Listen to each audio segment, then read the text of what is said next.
Ice on the wrist, my bitch, you wanna be famous, They act like they made us, You know I'm icy in Vegas, This for the that haters, I make a lot of new money, When it's not savers, Be liking my flavor, I think it's cause Ice on the wrist, call on the wrist, all the wrist, watch out flash, I never switch, I never switch, I never switch, I never switch, Ice on the wrist, ice on the wrist, ice on the wrist, ice on the wrist, ice on the wrist,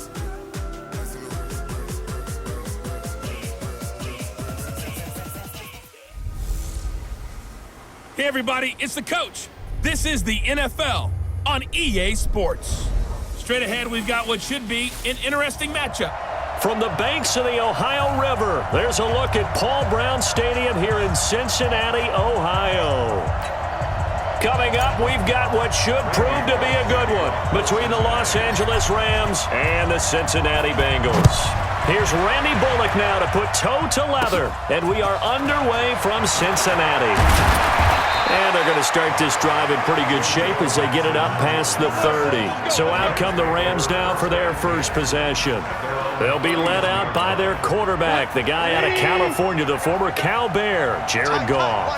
While in college, quarterback teams that improved their win total from 1 his freshman year to 5 his sophomore year to 8 his junior year. Love that type of improvement. Love that type of diligence. It's a Rams first down on a pickup of 10. Here's the first carry now for Todd Gurley. And he is met quickly in the backfield. Down he goes, folded like a lawn chair. Nice play right there to stop him behind the line, but I want to see how this defense continues to play him here in the first half. Yeah, we know. You know better than I. He has the ability to take over a game, so what do you do? Yeah, I think you have to make sure that you bottle him in at varying levels, because if you crowd everyone to the line of scrimmage, if he breaks through, it's nothing but room to run. Now a deep ball there on second down, but it'll wind up incomplete. The headshots here of the offensive unit, and what about Brandon Cooks? If he's not a 1,000-yard receiver every year he's healthy in the league, I'll be surprised. Came out of college wanting to be a pro, studied all the best receivers in the NFL before he even got to the league. And he's got another first down as the tackle's going to be made at the Bengals 35. So they'll come up in Bengals territory now with a 1st and 10 at the 35-yard line. First down run there for Gurley, but nothing opening up as he'll get back to the line of scrimmage, and that's all. Officially no gain on the play, and it's second down. And this will probably be the last play of the quarter. Ready for the second quarter, and it's our visitors with the football as they've got it with a 2nd and 10. The Rams with the football here to begin the second quarter as they've got it with a 2nd and 10. Now on second down, this is Gurley. And a short gain down to about the 33. 2 runs in a row, but only 2 yards to show for it. The 25-yard line is what they need here. This is 3rd down. From the gun, here's Goff. He's got his target. It's the tight end, Tyler Higbee. And he will be very close to a first down, but I see the closed fist of the referee, and that means 4th down. So much about offense is what you call hidden yardage. You know, you throw the ball to someone, they catch it, and then they can make a big play. You know, they create a play, run after catch. They did a really nice job here of limiting that and keeping him from a first down. Yeah, stopped him in his tracks. So still no touchdowns in the first half, but we do have some action on the scoreboard with the field goal. So maybe now the mentality changes in this game, because anytime you can get to the red zone, and if you don't come away with 6 points, you feel like it's a disappointment. In a game like this one, being able to kick field goals means you're right there, and then you're just looking for that big break to take you over the top.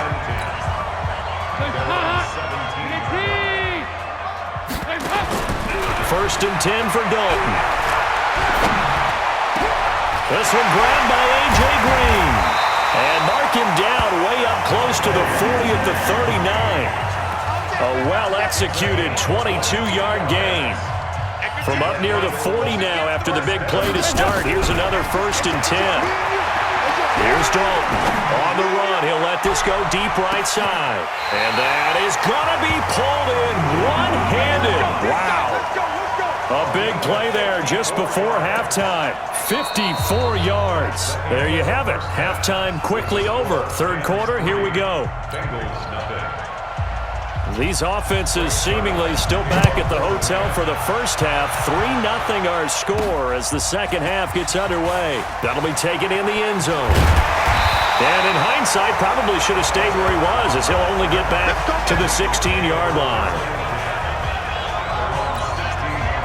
The Bengals drive about to get going. And with the way this offense has played thus far, to be frank, they got to feel pretty grateful to be in the ball game. I would agree with you totally because they've done all of them. And that's caught inside the 35. And all the way in for a Cincinnati score. John Ross, 84 yards. And the Bengals have taken the lead. Charles, there aren't really any slow receivers, but there's fast and then really fast. He's really fast, and he showed off the afterburners there. And that he is, because when he took off, I was thinking there's no chance that he can actually reach him with that pass. Yet he did, and he's still sprinting. And just think about what that does for everyone else on his team, because his ability to stretch a field opens things up for the rest of the receivers on the team. Bullock good on the extra point, and that makes it a 7-3 lead. Those are the ones the offensive coordinators dream about.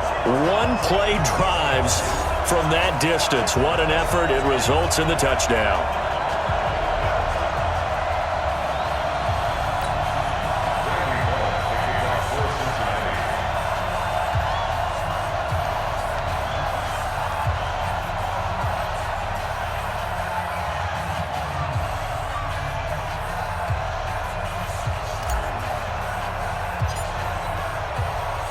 Now Bullock will send this one away after the touchdown. This will be taken in at the 1.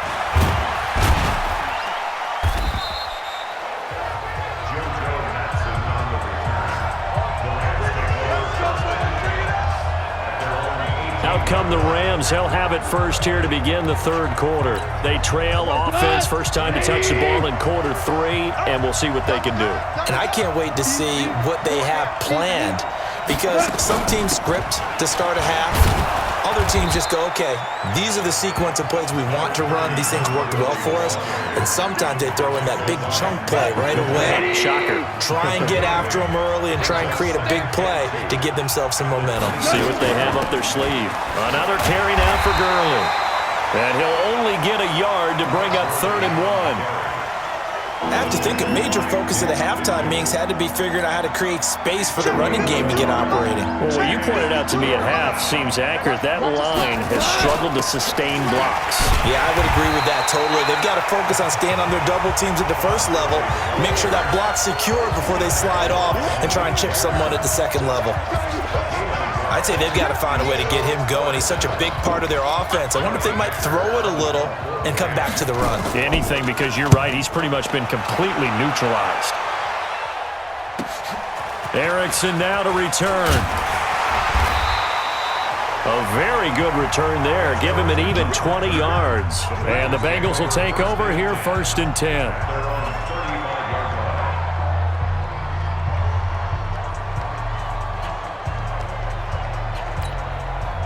The Cincy offense about ready to go here on their next drive. The former second-round pick, this is Joe Mixon. And he is going to lose yardage here. We have played 3 quarters. We'll return with more after this. This is the NFL, and it's on EA Sports. Well, the first play of the drive lost 4. Now they'll look to move it forward here on 2nd and 14. Airing one out for Boyd. It's caught inside the 25. And all the way in for a Cincinnati score. Tyler Boyd, 70 yards. Now the Bengals, they widen their lead. So a big play coming up for the Bengals as they'll indeed go for 2. They'll let Mixon try to run it in. And he will get into the end zone to extend the lead by 2 more. And so they run it in on the two-point try. You know, so often, Charles, we talk about from the offense's perspective what you do on the two-point conversion. How about the defense? How do they play run versus pass? It's really difficult for them because I think most teams want to play for the pass. That's what they see most teams do. And so are you able to mass enough people inside if the team decides to run it? Very difficult. I think what you're seeing a lot more now, people blitzing the two-point conversion. They want you to make a quick decision and make it right now. There, the offense wins the battle for two.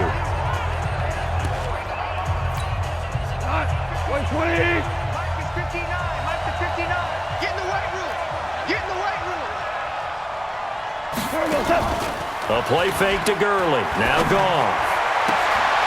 And this is intercepted. And that should do it.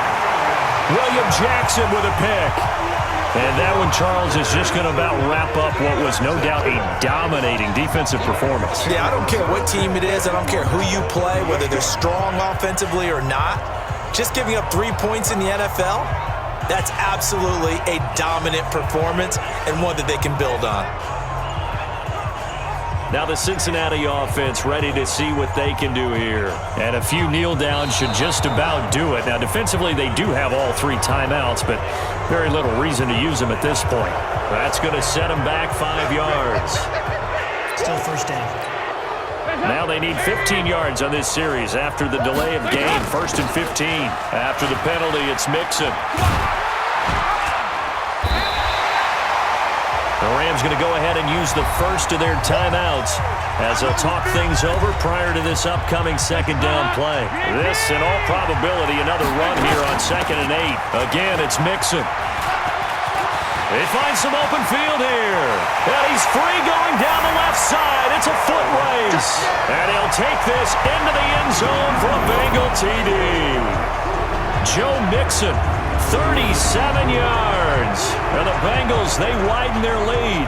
When you know you've got a home run hitter on your side of the ball, and you know that he can score from anywhere on the field, it usually inspires the rest of the guys to do their jobs even better.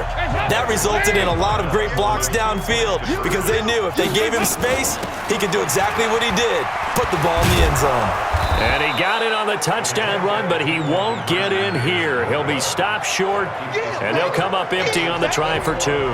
Defensively, certainly not fooled there. Play started at the 2, and he was tackled at the 2. It has to feel good for them. Not happy about having given up the touchdown, but stopping the two-point conversion gives them a little bit of a lift as they head to the bench. This will be taken about the 12. And they're going to start this drive in pretty good shape as they get it up past the 30. Here we go. Set to begin their next drive, the Rams offense at the line. They've lost this one. Their offense has struggled. Do they try to put together something here at the end just to take into next week? Yeah, sometimes teams want to do that and coaches want to. I remember one time I was on a team and we were losing late in the game like this, and you knew it was lost. It was over, right? And the coach called a running play and pretty much said to everyone, I want to see something executed well before we get out of here. And that was the message to the team. Just something to build on. Just something to build on, get it done, and maybe we can look at that and say, we'll get better as we go forward. Here's Gone. And got a man. It's Woods. It's a gain of 20 and picking up the first. Clock management definitely critical here if they want to get back in this game. Absolutely agreed. They have to up the tempo in this case, down a couple of scores. Want to make sure they have a chance to win this ball game. Goff's throw here finds Woods. 7 yards, the pickup on the pitch and catch. Now you've got to hustle your guys to the line and get them set. Looking to throw again on 2nd down. Goff. He was in search of his tight end, Tyler Higbee, and it's 3rd and short. At this point, down big, you'd have to imagine this defense, they're just going to sit back, blanket the field as best they can. Yeah, this is actually the easy part of the game for them because, just as you noted, they can sit back, keep everything in front of them. But they blanketed the field the entire game. Nowhere to escape, and he goes down. Now the Rams will signal for a timeout, their second, as they'll stop it with just over 40 seconds to go in the game. Goff. And he'll find his target, Woods. It's complete. And he goes down, but not before getting this inside the 25. They go play action with Gurley. Now Goff. And that will be incomplete with a clock showing 18 seconds now to go. Robert Woods, former USC man, the intended target, but it's going to be second down. From the 24, they'll go again on 2nd and 10. Here's Goff. That'll be incomplete as the clock will stop with 14 seconds remaining. Robert Woods, the intended receiver that time. But now it'll be 3rd down. Now a play fake, and it's Goff. Going to throw deep for the end zone. Incomplete, and we're down to 8 seconds now.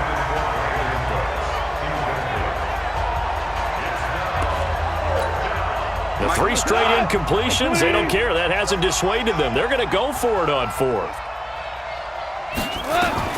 They go ahead and snap it. Goff letting one go deep. And this is intercepted, but they'll say out of bounds. So very close to a turnover there in the end zone.